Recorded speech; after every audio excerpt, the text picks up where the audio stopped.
Megan, when you're ready, let me know. Would you like me to? You ready? Yes. Okay.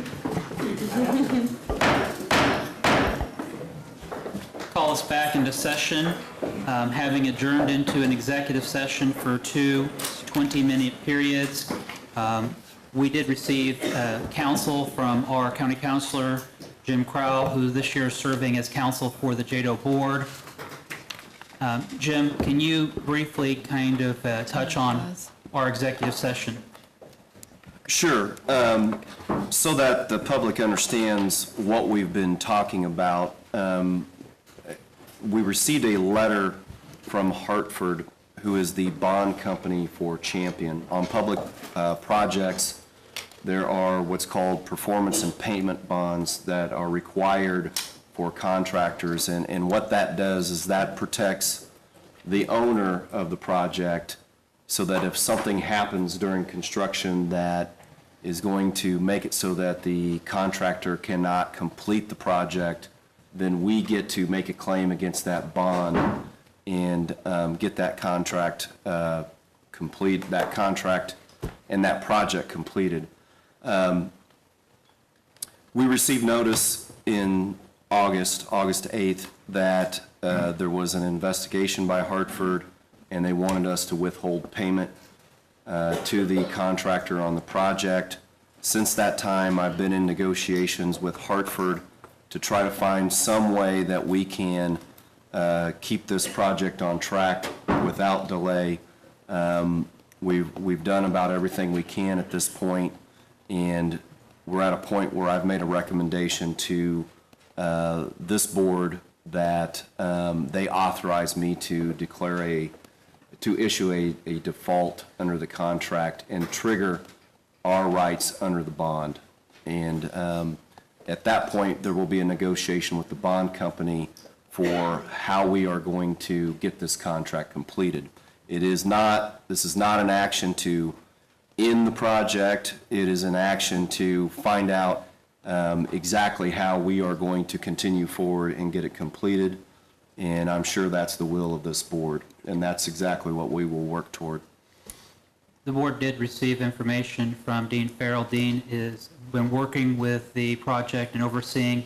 He's been working on behalf of both JEDO as well as Washburn University to make sure that progress does stay on track. We are 54% complete with the project at this point. Jim, the information, if we start down this road and given the information from Hartford, there is going to be a delay in the completion of the target date. Yeah, some of it is a lot of it is out of our control, and that means that when we declare default, Hartford will have some decisions to make, and depending on the types of the decisions they make, that will impact how long of a delay we have on the project.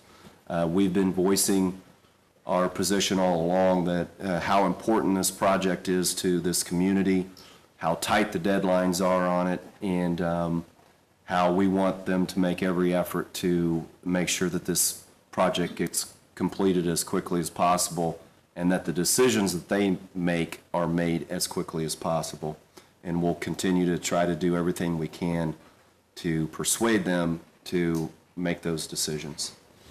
I do want the board to know, as well as the public, that I've been in contact with President Farley with Washburn University. Dr. Mazachek is here tonight.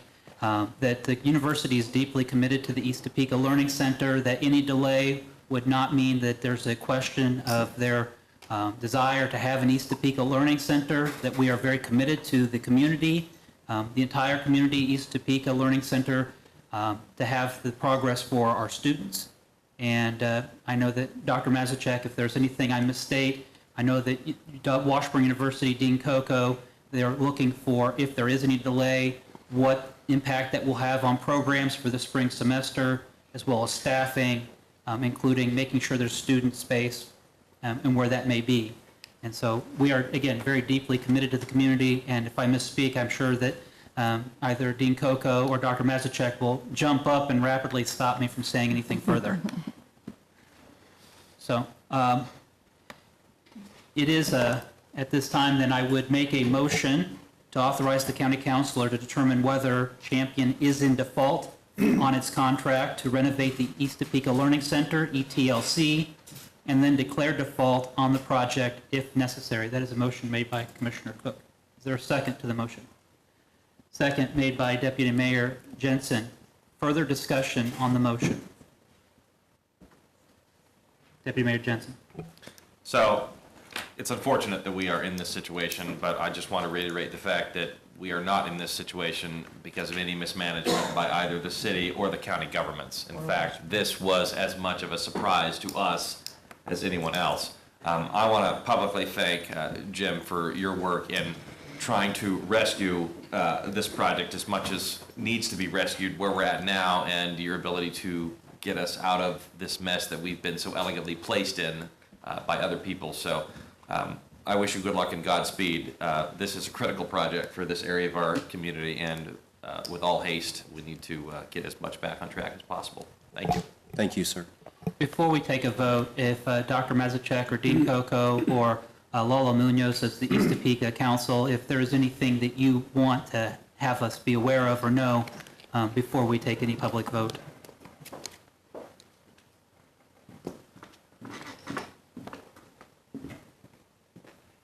Thank you, Commissioner Cook and Councilwomen and Commissioners. I am very thankful that you're committed to this project, and I just want to state how committed that Washburn is, and that no matter what the pathway is to get there, when that door opens, we are going to be there, ready to offer education to the east side of Topeka. We're committed to that. Thank you very much, Dr. Thank Mazachek. you. Councilwoman Hiller? Can we just clarify if it's not premature, that there's still a commitment, even if there's a delay in getting into our new space at the Learning Center, that we will have classes? Absolutely. Thank you. And I would tell you that we are already working, Dean Coco and his team is already working on identifying space that we might be able to use before the building opens, so we can start teaching earlier than the building opens. So Thank you so much. Thank you. Thank you. All right. At this time, I would take a roll call vote on the motion. Commissioner Bueller? Aye. Commissioner Cook? Aye. Commissioner Archer? Aye. Mayor De La Isla? Yes. Deputy Mayor Jensen? Yes. Councilmember Padilla? Aye. Councilmember Lesser? Yes. Thank you, and the motion passes. I would like to thank all the city council members, county commissioners, thank everybody for being here. This is a very important item, and I needed all of us to be present to hear this information and make sure that we've all received it, so thank you very much for all being here. With that, Madam Secretary, if we can go back and resume with item 8C. Item 8C, action item, Washburn Tech East, consideration of motion to transfer quarterly payments received by JEDO as leveraged lender interest income to go Topeka to be used for scholarships to attend Washburn Tech East. And this item actually comes as a benefit of the new market tax credits. Barbara, if you could explain. Certainly. These are some of the funds that go directly to JEDO in that whole new markets tax credit cycle. One of the things that we were originally advised was that maybe JEDO could initiate those scholarship dollars, but we've since confirmed with our consultant, with Jeff White, that when you receive those quarterly interest payments, you are able to submit those back to Go Topeka, so that when we talk about, and it'll be in the budget later, we've mentioned previously that we want to be able to offer similar JEDO scholarship dollars for Washburn Tech East students, like we've done with the programs that are at Washburn Tech. And so that's what these dollars will be used for. It's just, where is it coming from? And so it's something that you can then pay those quarterly interest payments back to us to administer those scholarships. Barbara, how much are we talking about as far as the scholarships? It varies, and that's one of the things that Councilor Crowell and I talked about. Roughly 45 to 50,000. Okay. Questions? Commissioner Archer? I do have a question, Mr. Sheriff. If, not knowing the financial impact that the action we just took, do we need to make a commitment at this time for the scholarships? I'm concerned that we, don't know the financial impact of. We won't be making the commitment for the scholarships at this time. We'll be presenting that to you with our final budget in December. Okay. Thank you, Mr. Chair. Right. Thank you. Any other questions for Barbara at this time? this is an action item. So I'll move approval.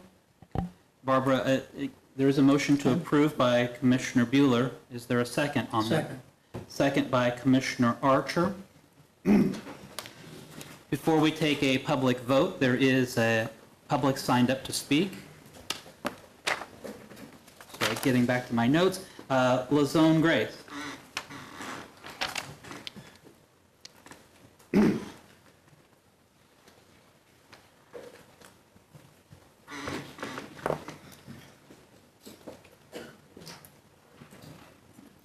Good evening, everyone.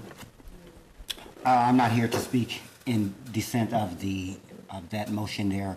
I didn't know the executive section was going to go on. I was here to sort of speak to that there. But more importantly, I've always shared. This was the original economic development plan for Topeka, Shawnee County, passed and signed in 2002. That was the original economic development plan for the interlocal agreement when you started the quarter-cent sales tax. And in there was a variety of goals and strategies, and I just wanted to sort of reflect back. Again, this was in 2002, and one of the goals was Goal 5, to enhance the quality and availability of the region's workforce to meet the employment needs of a wide variety of businesses. And then there was Strategy 1, 2. Strategy 3 was to support welfare to work programs to involve unemployed, underemployed, and low-income persons in the economy. It had mentioned to encourage the involvement in unemployed, underemployed, and low-income workers in skilled trade, mentoring, and apprenticeship programs. And I just wanted to bring that to your attention because where we are tonight with the Washburn Tech East should show how far we have come from 2002 all the way up to the present. That this was just some words that was in the economic development plan, and now we're actually seeing it come into fruition in something that actually has wings under it. So I wouldn't want whatever has happened here, and I'm pretty sure that the commitment from Washburn is that they're going to move forward. Our organization, and I was a part of, I guess, advocating so that that wording was in this economic development plan, that there's a lot of things in here that I had mentioned or I was a part of back then, and I want to keep coming until I see them in fruition. And that just leads to just sort of to a commitment to whereas to the city and to the plan. So there's nothing wrong with seeing we have a new momentum 2022. A lot of things and plans have come forward, but the fact that the city and the county are still moving forward on the basis tenets of meeting the underserved population in the career workforce readiness world, that is really just something to be applauded. And I just wanted to bring that to you all's attention who are new, that this isn't anything new, that this was dated back in 2002. And now you're coming to the point to where as you're making these things a reality. Thank you very much, Lazone. Thank you. Coming back to the motion, there's a motion made and seconded. If we could have a roll call vote. Commissioner Bueller? Aye. Commissioner Cook? Aye. Commissioner Archer? Aye. Deputy Mayor Jenson? Yes. Councilmember Padilla? Aye. Councilmember Lesser? Yes. I think we're ready for item number 9. The motion had passed. Item 9, action item, Community Broadband Task Force. First is a presentation. Deputy Mayor Jenson, if you could just lead us off with a presentation or information as to where the committee is at. Thank you. So over the last couple of months, the team has been working diligently on trying to get a better feel for the capabilities of our incumbent providers and the needs of our communities. We've had extensive meetings with both local providers and folks that are interested in moving into this sector, and we've crafted a request for information document, which is included in your packet if you'd like to take a look at it. Myself and Commissioner Bueller have both reviewed the RFI extensively and feel like it is an excellent starting point to try to understand the two key outcomes of this project. One being to deliver better broadband access in the county where there is none, and 2, to provide better access in the community to folks who can't afford it. So with that, I will be glad to answer any questions. Members of the team are in the audience as well, if there are questions for them. But we're very happy with the work we've done. The contractor, Tilson, has been an incredibly great partner in this, and we're excited to get this out. The presentation we really can't wait to bring you is the responses we get from that. That RFI will help us get the information we need to begin asking, how do we solve these problems? Right now, we're trying to identify what they are, what options are out there, and then from there, the plan is to actually ask people to execute things to solve the problems. So with that, I'll be delighted to answer questions. Are there questions for Deputy Mayor Jenson or Commissioner Bueller, or I believe Gina Millsap, the Tilson team, just anybody else that may be here? Okay. Deputy Mayor Jenson, item B, which is? Item 9B, request for approval of issuance of request for information. Okay. So, there is a document that is attached in our agenda, starting on page 113 through page 124. And that is the RFI. Right. Yes. Okay. And is it your request for us to take action and approve that tonight to issue it? Yes.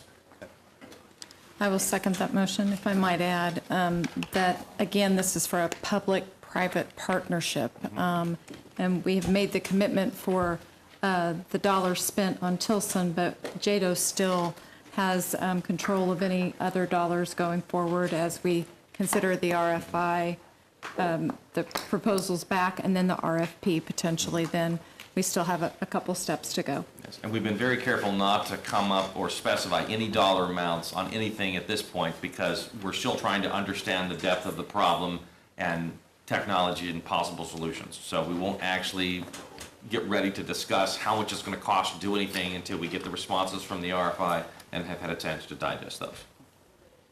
Motion made by Deputy Mayor Jenson to issue a request for information for broadband services, seconded by Commissioner Bueller. Before we take vote, County Councilor? Yes, sir, and I promise I'm not going to have a bunch of edits, but Section 3 does have a schedule in it that looks Yes. like it needs to be adjusted. Okay. So you may want to decide which dates you want. Well, and so our initial request had been to issue the RFI, but there was an issue with the actual motion, which is what has sort of caused this delay. So we could make the schedule change. Yeah, I just want to note that for the record. Yeah. If anyone looks at this as the official document that was approved, there will need to be adjustments in those dates. Other than that, Yeah, because we want to give people the appropriate amount of time to, I mean, these are complex questions, and they'll have lots of information that needs to be submitted. All right. So would it be then an amendment to your motion that timeline schedule noted in Section 3 or other sections may need to be adjusted accordingly? Yes. Before we take a public vote, there are two persons signed up to speak.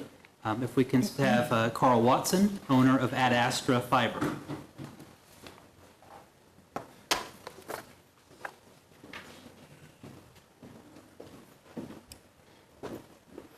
Thank you. I'm Carl Watson with Ad Astra Fiber.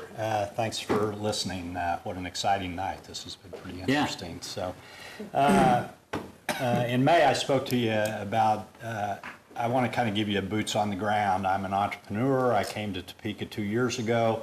I co-office at 712. This community's been helping me get started, and my passion project is broadband. And so I just love all of these things kind of coming together, and what I wanted to do tonight was just kind of come in and say, hey, I'm in the middle of all this, and I'm really excited about the things that you're thinking about and doing, and watching this come together. And if specific, you know, you hear the big picture, and, you know, I spent most of my career doing the big picture, and it's really kind of fun to be back to, you know, I'm connecting a piece of fiber to hook people up to high-speed internet to make their lives better. And I love that part of my life right now. And I'm really looking forward to seeing how some of these things that you all have put into place from a policy and a public perspective will come together to get that done. And I'm hopeful that that includes my business, but honestly, this is bigger than me. It's bigger than my business, and it's way too important. And that's what I would like to just emphasize as a personal story to share with you. One of the things that developed my passion was a sense of misplaced pride in being a parent. And I thought 10 years ago when my daughters were 13 and 14, I gave them good advice. And this ties into a little bit with what Mr. Varnick talked about earlier. I told my daughters, under no conditions, since you're starting to stay at home now, should you let strangers in our house. We all agreed. I thought I was smart. The second thing, a few months later, we started to get our driver's license. Guess what the second fatherly advice was? Don't let anybody in your car, no matter what. 10 years later, those are arguably the two biggest business models going. And Mr. Varnick mentioned both of them. One of them is, welcome to my home. Would you like to stay in my spare bedroom? We've never met. Welcome to my car. I'm an Uber driver. Where would you like to go? And when I talk to my daughters now, they can do things like that and feel safe. And it's an amazing story. And what I'd like you to remember tonight as you think about all these exciting things, what I'd like you to remember is neither one of those ideas came out of a big company. There were a couple guys in hotel rooms thinking about where they could stay tomorrow night. And they were some people going, boy, wouldn't this be cool if we could, develop a way for people to get rides so that they don't have to own their own cars. And I'd like to tell you, I think Topeka, Kansas, and 712 and downtown and the things you're talking about, we can add some real excitement along any of these lines that, 10 years ago, who would have thought? 10 years ago, who would have thought that I was a bad dad? And today I stand before you humbled and say, you know what, I'm excited, and now my daughters teach me how to think about this new world. And this is a great place to do it. So thank you very much for your commitments, and thanks for listening to my story. And I look forward to working with all of you more as my business grows and this broadband initiative gets done. My last, I have 10 seconds left. 100 years ago, the city fathers before you, or mothers, they kind of realized fresh water was important. Broadband is fresh water. Which part of town gets fresh water? You need to decide. I'll help any way I can. Thank you very much. Thank you very much, Mr. Watson. Mr. Grace, Lazone Grace.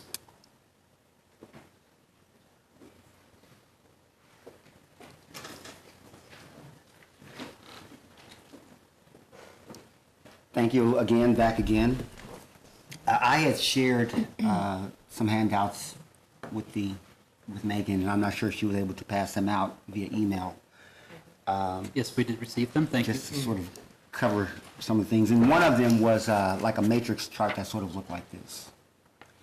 And the reason that I put that together is that I understand where the connectivity portion falls within the RFI and everything. As I've been coming here, speaking to not just the connectivity side, but also the neighborhood programming side. Connectivity within itself is not good enough and won't suffice. There are other things that have to deal with the programming that's out into the communities. I call it transforming some of these spaces and places, such as community centers and old schools, into places where people in those neighborhoods could walk up to or ride their bike up to and get the type of evening after school or weekend type of digital classes and training that is not available. That if I know enough people who have computers in the home and internet technology, it hasn't moved them in the economic scale. They're still poor, they still live in low income. But then again, that goes to the type of training or the type of programs that are available. It is very important teaching young people or exposing youth, young adults, and adults to the type of technology, practices, programs in which it can help them leave poverty behind. Poverty is based off of the income in the household. So within the RFI or within the matrix or however this is going to pan out, I would hope that there would be not just a focus on, well, we have this money, we're going to spend it on connectivity. What about the thinking that's going to go on developing a citywide, county-wide strategy of bringing tech programming, literacy type of operations into the neighborhoods? We don't have to wait as long to bring those programs to the neighborhood to start empowering people as we do. We have to choose to pick a provider, roll fiber, and do some things in those neighborhoods. So from the very beginning, I've worked in Kansas City. One of the handouts there was a map of what we was able to accomplish in Kansas City with Juniper Garden. It's not impossible to build wide area wireless networks or to empower facilities in neighborhoods. And I know Commissioner Bueller, Matt, and Molly had traveled with us to Kansas City to see some of the things that are going there. I have a strong vision of having been places and seeing what's going on in repurposed schools and repurposed community centers that I see that can go on here just as well. Where in the mix do you say, okay, we also want to receive proposals or RFIs on the type of programming that we can launch across the city? What type of programs would that be? That if I wanted to do a coding class at Avondale East or a 3D type of class at the Velma Parish Community Center, what type of things would that be, and how much would it cost, and who can run? I think I spoke with Deputy Mayor Jenson, about this before. So I don't know if that can be made a part of, this RFI, or if there will be an RFI for that, or how is that going to fall in the picture for that digital inclusion, side of it, so that we don't just get stuck on thinking about the connectivity side. You can get hotspots. We practically give away free computers. Adoption rate is one thing. We are part of everyoneon.org and a lot of other ways that individuals can get connectivity in their household. But what good is a connectivity if people are not learn how to use that piece of equipment to really transform their lives? And in a closing note, as an example, I work with some young people over the summer. I'll just leave it at that. Thank you, Lizanne. I do want to say that it was able to transform them into turning the computer on, into using it as a way of generating income. And those are things that we should be trying to train our young people and adults. Councilmember Emerson, sorry. Thank you, sir. So I did want to say, I don't know if you're aware of it, but our library has a fantastic online, several resources. One is called, I'm sorry, I was trying to look at it. I wasn't trying to ignore you. I was trying to find the information while you're talking, but they have several things, subscription-based services that are absolutely free to use for anybody that's in the county. And they have full classes. You can go on their Microsoft Excel and you can start from how to open a file and save it to all the way to advanced macros and things. Same way with PowerPoint, they have CAD on there. You can learn AutoCAD. So it's a fantastic resource our library has online through there. And it's absolutely free. I mean, we pay taxes to support it. But it's a fantastic thing. I'd really get with Ms. Millsap and she can give you some of that stuff. It's fantastic, the stuff our library has online for that. And I'm aware of not just what the library has online, but there is a whole repository of information and tutorials that have been put together by MIT and other institutes. Sure. When we have places where people can go, like a community center, where the labs are there or loaner computers are on site, and people there who can instruct them on, I can get you to the place and show you how to look up the information, but you have to want to do that and then go and do it yourself. So having these places where they can't come to the library at 9 o'clock at night, right, or 8 o'clock at night, but they can walk or ride their bicycle up to one of the community centers, and it's connected, it's accessible, and then they can be guided on how to effectively use the internet to empower themselves. Absolutely. Thank you. Deputy Mayor Jenson. Just some quick comments. So Lizone and I have met a couple times to talk about what he's basically describing is the digital literacy gap, and that is a crucial part of the conversation that we've had. The RFI doesn't cover much of digital literacy because in order for the computer labs to be built and these resources to be available, there has to be connectivity now. And what we're pushing for in the RFI is a higher standard of connectivity. So while there are solutions out there like hotspots and satellite, we don't consider that sufficient for a modern computing era where you need high speed and soon ultra high speed bandwidth. So Lazone, you're on step 5, we're on step 1, but your comments are absolutely well received, and that is part of the conversation as we plan to go forward. Part of the reason why we're pushing for higher broadband standards is because if you want to take an interactive class with high definition video, you can't do that over a cell phone. You have to have a hard line and good Wi-Fi. So as we're planning for that to be available in the future, the focus is laying the foundation now to ensure that we can do that. So your conversations have absolutely been invaluable, and I thank you for that, and know that it is in the plans at some point, but we're trying to get the foundation laid first, and then we'll move on to how do we leverage that foundation to begin to deliver some of the education things that I agree, especially in low-income areas, are badly needed. So thank you for your comments. I very much appreciate them. Any other discussion? Councilman Miller. Well, as these points get made, I'm looking at Diane back here.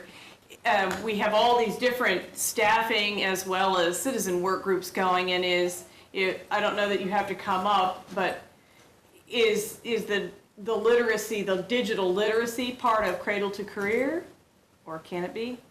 I think the opportunity is there to include that, absolutely. It's going to depend on where that falls in the priority list for the community, and that's really up to the community. Thank you. Thank you. May I? Ms. Millsap, please. And Mr. Chairman, while Gina's coming up, I do want to make sure we say thank you to Mark Biswell, Yes. to Patrick Clear from Auburn Washburn, from Gina Millsap, and then Pat Oplander with the county. The countless hours that these individuals have put into this project are very appreciated.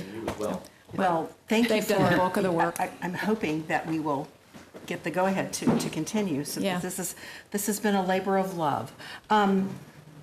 So digital literacy. So Lazone's absolutely right. So, but I do want to remind everyone, we have installed computer labs in collaboration with Shawnee County in 6 of the community centers. We have offered classes there. We are and we also have installed a technology classroom at Deer Creek in collaboration with the Topeka Housing Authority. We are prepared to deploy more of that type of resource, but the broadband has to be there and the facilities have to be there to do that. So this is laying the groundwork. We are also in the process of rebooting our entire approach to digital inclusion and digital literacy. And it is a primary goal for the public library for the next decade. So it's not that we're going to do that on our own. None of the goals we have are going to be done as the Lone Ranger. None of us can operate that way anymore. None of us have the resources to do that. But we are very willing to lead in this area and partner with whoever's interested in working with us. So thank you. Thank you. Seeing no other comments, if we could take a roll call vote on the motion. Commissioner Bueller? Aye. Commissioner Cook? Aye. Commissioner Archer? Aye. Deputy Mayor Jenson? Yes. Councilmember Padilla? Yes. Councilmember Lesser? Aye. Passes. Our next item. Item 10, discussion 2019 Go Topeka draft budget. All right, Molly, you've worn us down. You can ask for anything you want. How about the password to get the computer away? Is anybody?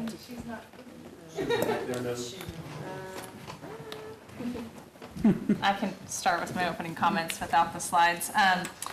There's a draft budget in your packet, and I will remind you that last year was the first year we brought a draft to you in September, so we thought that worked well and are doing that again.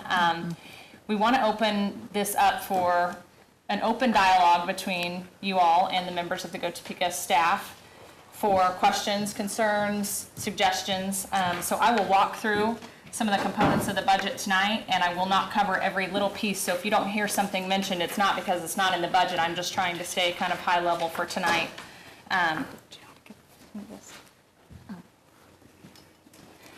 And then would invite you all, like we did last year, to have one-on-one meetings with the staff as well. And we can further refine the budget and bring a good version back to you in December that is hopefully mutually agreeable to Go Topeka's team and the JEDO board.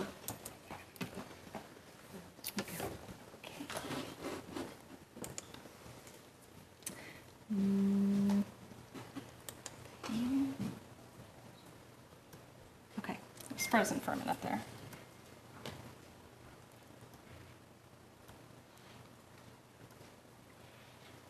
Okay, so let's just kick it off. The top of your budget, let's go over the income. You'll see an increase there in other income.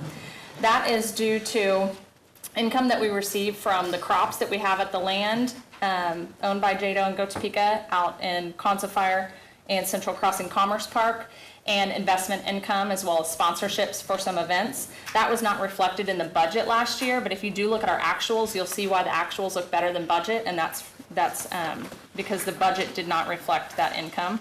So now that we have realized that, that's in for 2019.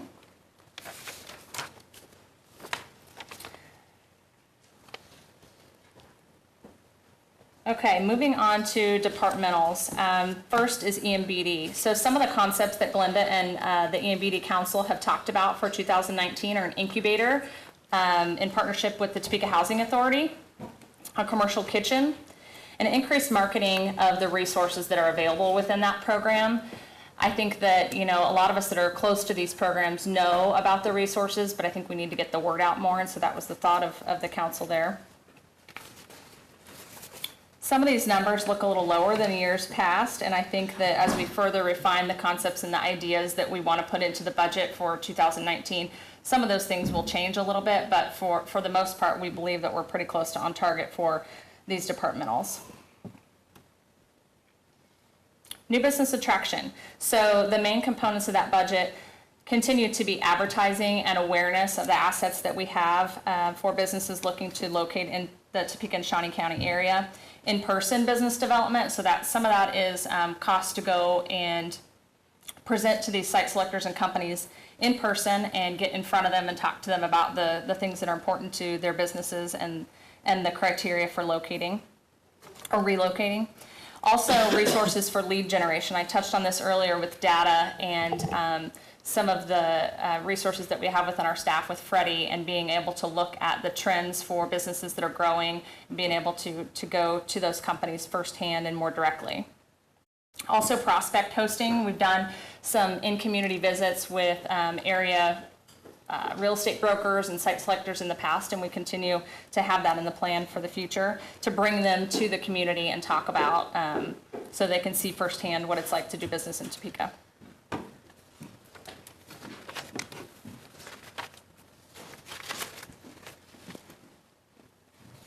And then moving on to business retention. Another one of the things that I want to point out here is this looks like it has increased quite a bit over 2018 for this department area. Let's see, where are we at number-wise? We're at a little over $30,000 increase. That's not really an increase in that department activities. It's a movement of some of the costs that are associated with that department with the incentive audits and the cost for the third-party verification that we have for those audits, and so moving them from where they used to be in the accounting line item below, and you'll see a decrease there that's reflective of the change. It's just the movement within the budget and a better categorization there. Other things that are included in that line are headquarters visits, and so we want to look at the headquarters of the companies that we have here and go meet with them firsthand, because a lot of the times the companies that we have here locally are not aware of some of the changes that are being made at headquarter level, so we want to have a good relationship with the folks at headquarters as well. And then the continuation of a financial services summit. So these are just some of the components that make up the budget, just to give you a flavor for some of the strategies. Workforce and education. So you got to hear from Diane tonight, and that's a big part of the workforce and education budget is the addition of the Cradle Through Career program. That came out of Momentum 2022, and Diane touched on how that will be developed and that it will be a community process, and many of you will probably be invited to be part of that conversation. Also, talent attraction marketing. So we have plans to really launch a talent attraction marketing can't find my words tonight, actual campaign. So instead of just here and there, we've done some ads in some Kansas City talent magazines and things like that, but let's talk about really targeting the workforce that we need to talk about those skills gaps that Freddie mentioned earlier. And let's look at the schools that do provide the training that maybe we don't have here. And we can do some pretty innovative things with online presence and targeted ads so that we can really focus in on the folks that meet that demographic that we need. And you see when you're shopping online, you've shopped for something and then 2 days later you see an ad for that on the right. That's the kind of thing I'm talking about. So that if they're looking at a degree that maybe we have a shortage for, that they can see there's opportunities for employment in that area of study in Topeka. And then the continuation of the Washburn Tech scholarships, which you just all approved. Within entrepreneurial development, we've always had a strong relationship with the Washburn University Small Business Development Center, so that continuation of that partnership lies within this line item of the budget. But this is also where 712 Innovations is for this budget for this year. So you'll see last year's budget. It's not reflected here, but last year's budget, there was a line item that said Entrepreneurial Hub for 712 Innovations, and it was $100,000, and it was a standalone item. This year, we've just rolled it up into the department that it matches as far as categories for entrepreneurial development. So even with the addition of 712 in the departmentals and the Cradle to Career program, we are still just slightly at a slight increase versus 2018 for departmentals. So moving that $100,000 up to departmentals and adding the Cradle to Career program, we're still pretty close to where we were last year.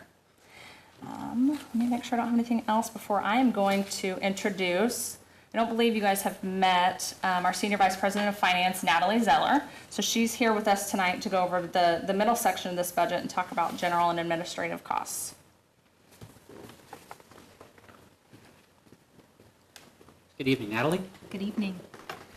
Okay, so I'll touch on a couple line items here. I won't go through every one, but just some high level of some of the more standout changes that we see. So in the first line item, you'll notice personnel costs slightly up over last year. We have budgeted a 10% increase in health insurance effective July 1, which is the Greater Topeka Partnership's open enrollment period. So for the second half of next year, we do have a budgeted increase in health insurance, as well as for the full part of the year. For the full year next year, we have slight salary increases budgeted in there as well. The next two line items are the shared service agreements between Go Topeka and the Greater Topeka Partnership Marketing and Communication, and for marketing communications and finance and admin services. These are services that historically, before the partnership was formed, would be purchased through outside vendors, and now we're utilizing inside resources. You'll notice as you look down a little bit further, there's some categorization changes, some lines that maybe read a little bit differently than what you've seen in the past. This was my attempt to make it a little bit more clear as to what is made up in those lines and budget in a way that made most sense to myself, and I hope that it makes sense to you as well. So one of the big line items that you'll notice is occupancy cost is new this year. Last year, there wasn't a line that read that particular verbiage. So what I've done is I've budgeted the expenses related to occupancy in a line that's specific to itself. So your rent, your janitorial services, your parking, anything related to the actual occupancy of the building is in one line item for you. If we move down into accounting, consulting, legal, IT, this is kind of our professional services line for external professional services. As Molly mentioned, there is a little bit of movement out of this line and into the departmental section of the budget related to site incentive audits. In addition, there is just some cost savings due to 2018 coming in a little bit higher from first year costs for the partnership. Then you'll notice that as well, occupancy costs are rather low compared to last year. And we were very conservative in the budget for 2018 with all of the unknowns related to the new office space. So as those unknowns have become knowns, we feel like we have a better handle on what our occupancy costs will be going forward, and you see that reflected in the budget for substantially lower occupancy costs. Same story for the general office expense related to office supplies and utilities and that sort of thing as well. So those are the main line items that I wanted to touch on, and I'll turn it back over to Molly, and she will cover the bottom part of the budget. Any questions from Ms. Sellers? Councilman Emerson. Thank you, Commissioner Cook. I just had a general question. Are these, when we're seeing these line items, is that for the entire GTP? No, so this just go to Topeka Public. Okay. I was thinking these are incredibly low if that's the case. Okay. Okay, thank you. Any other questions? All right. Thank you very much. Okay, we'll finish out with that section at the bottom that's always fluid. The first line in the bottom section is the incentives and site expenditures. In the incentives and site expenditures area is incentives, and those are always, subject to the performance of the companies and whether they earn those incentives or not. So they're budgeted because if the companies earn all of their incentives, we need to have the funds available to award those. However, we never know as far as timing when those will be awarded and at what level. So as we get closer to the end of the year, that number will become more and more accurate as more companies are awarded their incentives. And then we also have a little bit of change there for workforce development. Just a little bit, $2 million or something. That's just because East Topeka Learning Center was there. We also had 49th Street in this section last year. 49th Street we completed by 2019, so that won't be in the budget any longer. The new business initiatives at the bottom section of the budget, there was $300,000 before and is now at $360,000 for 2019 is small business incentives. So we've seen great success from that program, as Glenda mentioned earlier, and so a request to increase that program budget is there as well. So I would stand for any questions, and then also just remind you, this is just a first draft, and this is to open up the conversation with you all, and we invite you to meet with any one of us or all of us as a group to talk through suggestions and ideas and questions around the budget. Any questions for Molly? No, thank you. All right. Thank you very much. Our next item. Item 12, public comment. We do have two speakers signed up for public comment. The first is Lazone Grace. Mr. Grace indicates he's waiving his public comment. Our next public comment would be by Carol Marple.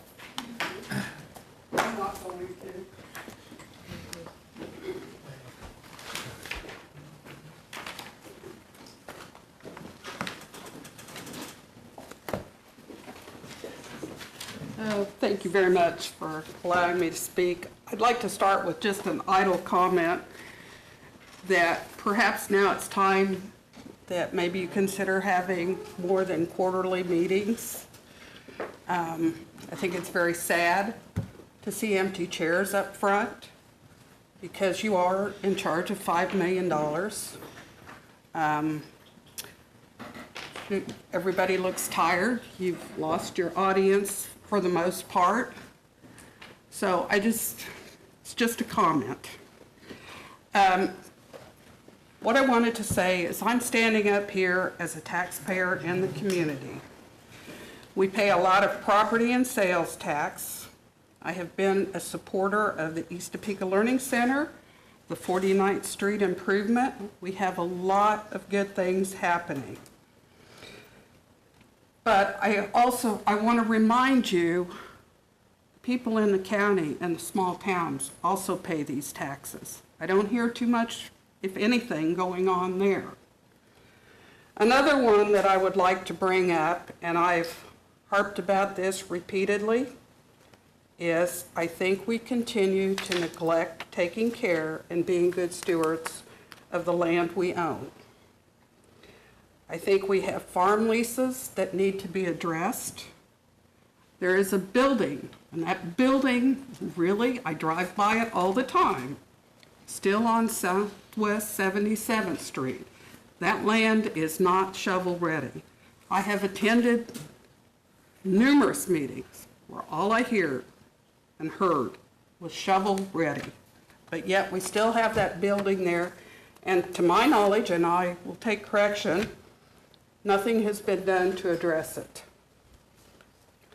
I also want to talk about following up with the small business incentive program. Several meetings ago, I presented you with lists of people that got them. I agree with Commissioner Artser. I like to hear names. I like to see where my dollars are going. I don't like general numbers. I want to see people that have benefited.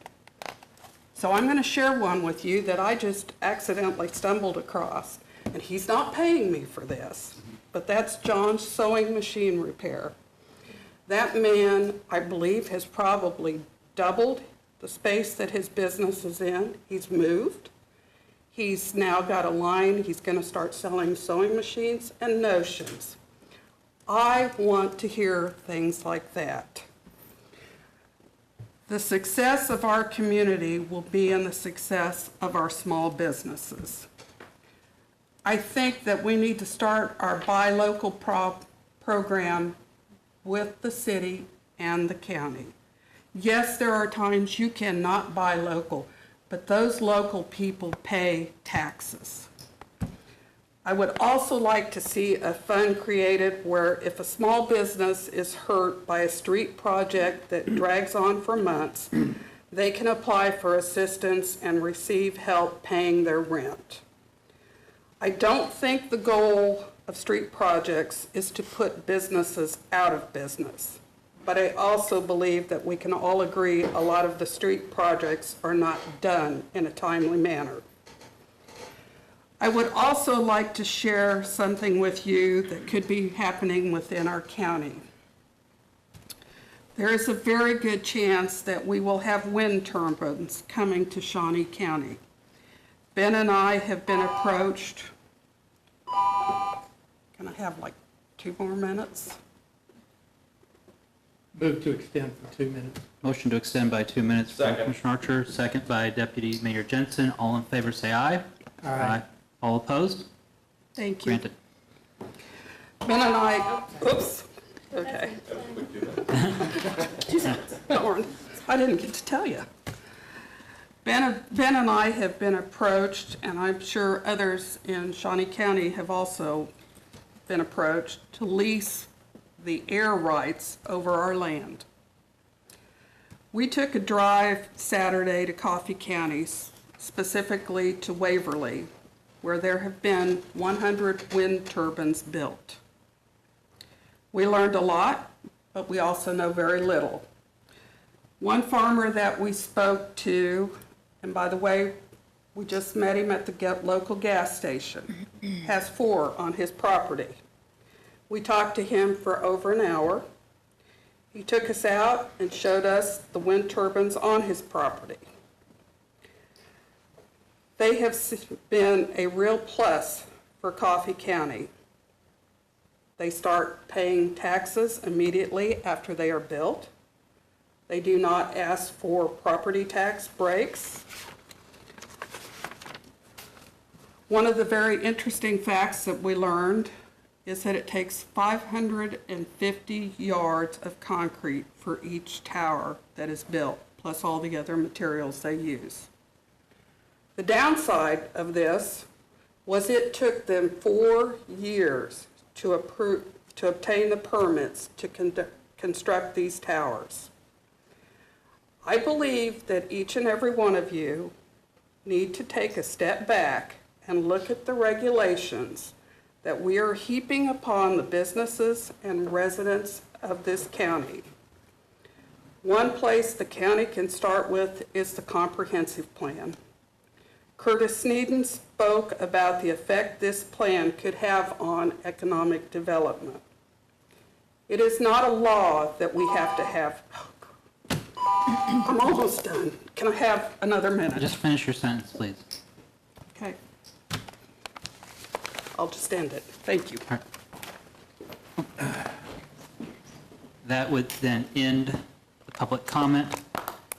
As a reminder, item number 13, our next JEDO meeting is December the 12th of 2018. I think that will be Commissioner Bueller's last meeting unless Molly comes up with a special project before the end of the year. And with that, we come to item number 14, which is adjournment. Seeing no objection, we are adjourned.